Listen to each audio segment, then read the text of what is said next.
welcome. This is Kevin, also known as AWOL. And if you watched last video from last week, I made this really cool bag, and I promised that I would come back and explain how to make a tube bracelet using basically the same pattern. And I'm keeping my word. So this is what I made. It's only 4 colors as opposed to the bag, which I used 8 colors. And all of the string lengths were 1/3 of a skein of embroidery floss.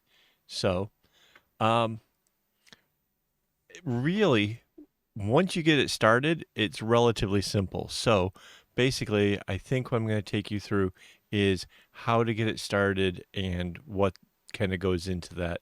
And then I think you guys will be able to pretty much manage this one on your own. So, let's take a look at that.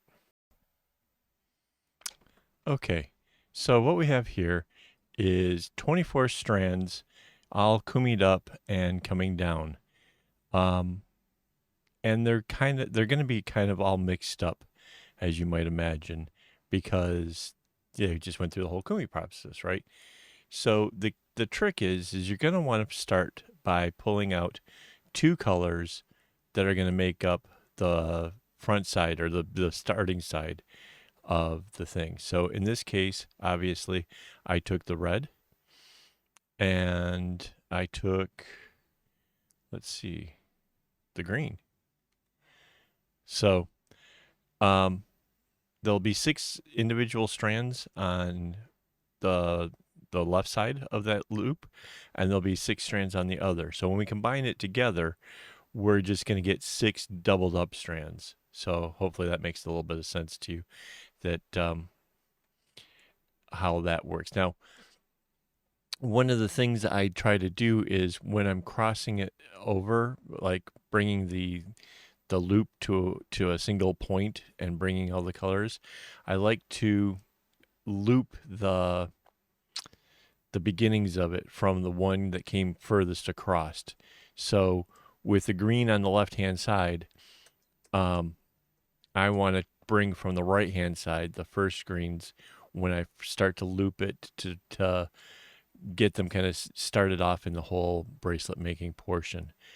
I hope that makes sense. I'm really trying it while watching the video here. I'm sure it's coming up.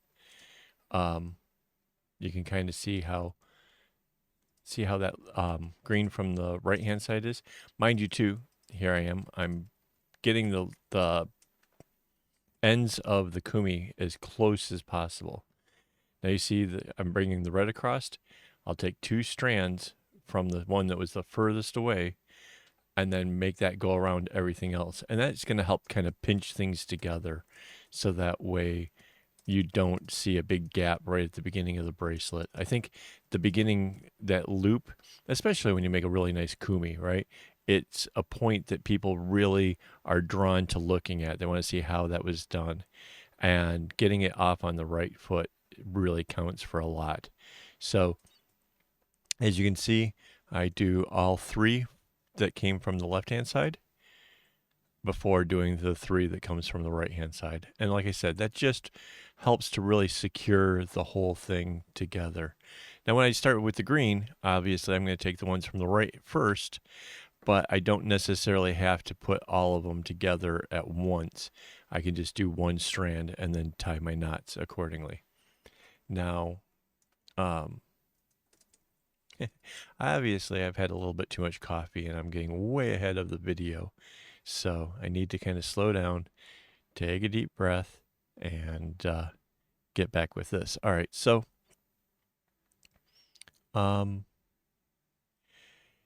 this part of it is only a little bit tricky, as in you just have to kind of keep track of where you are and what you're doing. And make sure that you're not accidentally grabbing any of the extra colors. As long as you're like the colors are this distinct, I can't imagine that as really being a problem. But maybe pushing those other colors off to the side a bit more might make sense if you're worried about such things. You can tell by the way I held my hand there, I was really making sure that first one was in really, really good and tight, because again, this is, I suspect, the part that is noticed most by people who might become interested in your work. So, and then after that, I'm just going on down the row, and I did not do a top notch into the point there, right? It's just going to be the greens coming all the way straight down.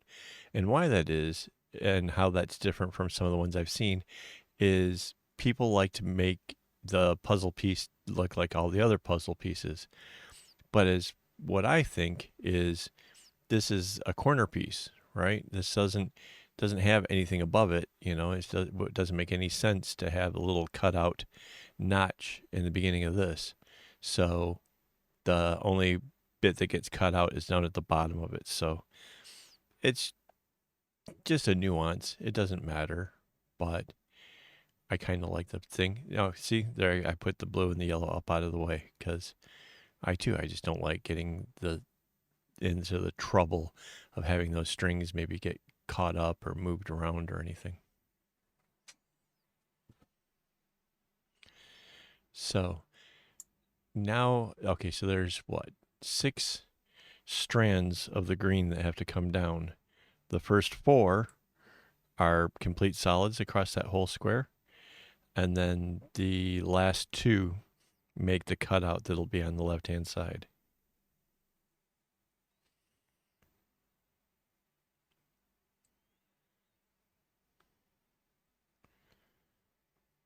And you can kind of see how I hold my strings. I've mentioned this before. I don't put a whole lot into trying to show you how I hold it, because ideally you want to hold it in a way that is most comfortable to you. If you start to notice that your hands are cramping or whatever, give yourself a break. Take a little bit of a rest. It's most likely you were maybe holding it too tightly, and that's a leading cause for carpal tunnel. And yeah, you don't want that. My sister had it, and it was pretty much ruined her for doing a lot of things. So honestly, just work on being comfortable. Work on it being like I think the word is ergonomic, so that way it takes as little toll on the body as possible. So, but here you can kind of make out how I do it. Um, I really don't hold the string very tightly at all. I think that's rather important. I heard like drummers holding the drumsticks really firm in their hand. That's caused them to get carpal tunnel and stuff. So, kind of having a loose grip, kind of using the backside of my hand to as how I draw the tension. I think that's what's the best way of doing it, for me at least. Um, like I said, I've seen people who can hold the whole thing in in one hand and tie the knot with the other. And if I tried that, I would. I can't even imagine. It just wouldn't work. So, um, let's see. Is this the 4th row? Yep. So 4th one is I'm now finally taking from the string from the left-hand side and bringing that row across.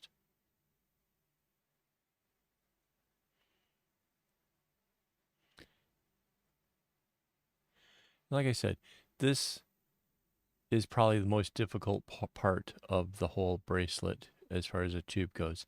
The next thing that would be perhaps the most difficult portion, I'd say, is the constantly having to rotate it in the clip. Because it's a tube, and because you're doing a rather large little box area at a time, I found that I was getting a couple of rows in before then having to turn it just a little bit and center it in the clip. And I know that doesn't seem like it's a whole big deal, right? That's not like a deal breaker kind of thing, but it's every little thing that you do takes a moment of time. And the more things that take a moment of time, you'll find will make the whole project take longer overall. And it doesn't seem like a lot, it's just a fraction of a second here and there, but it adds up. And this was a very time consuming build. Better part of a day, I would say.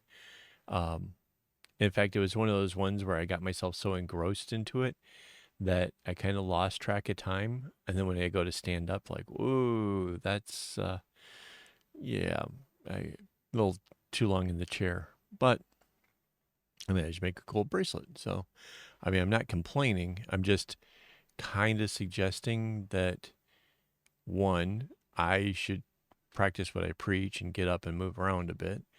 Um, and that you guys should probably do it as well.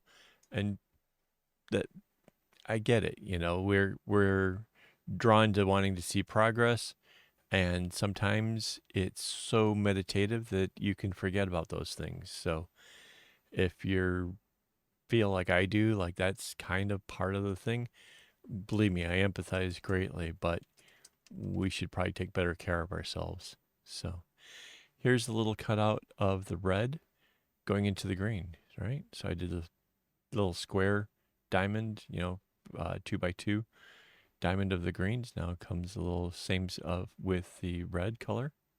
I know it looks a bit more salmon. It's the lighter shades of the red from the string that was left over for making the bag.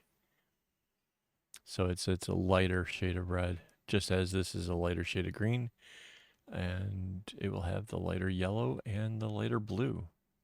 So kind of neat stuff.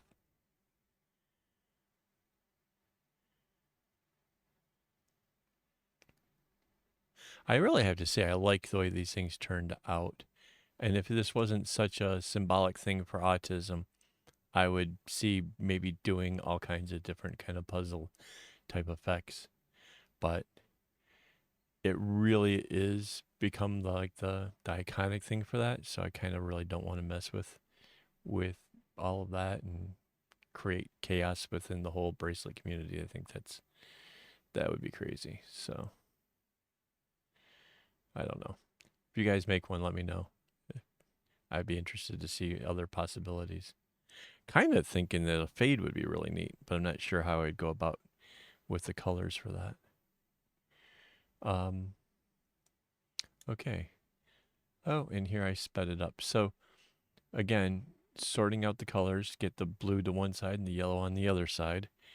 And it's a case of, again, doing the same thing, bringing the yellows all the way across, bringing the blue will come after the fourth row. I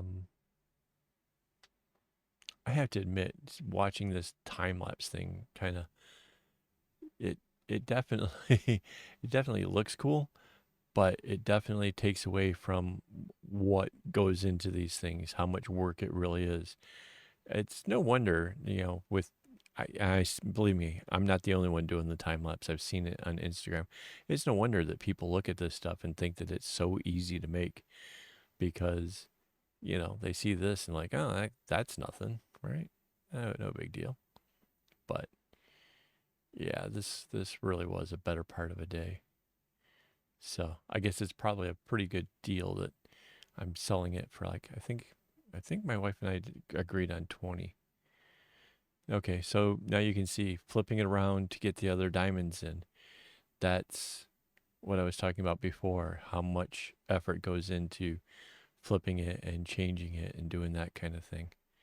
So, yeah, that's again, it's all work, right? I mean, it's all comes down to what you have to put into it.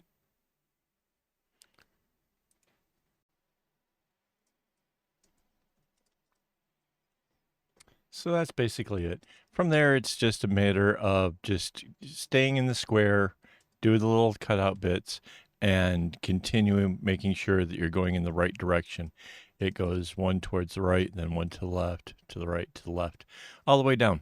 And it's a relatively easy pattern. I just don't necessarily see myself making a lot more of these unless requested, I guess.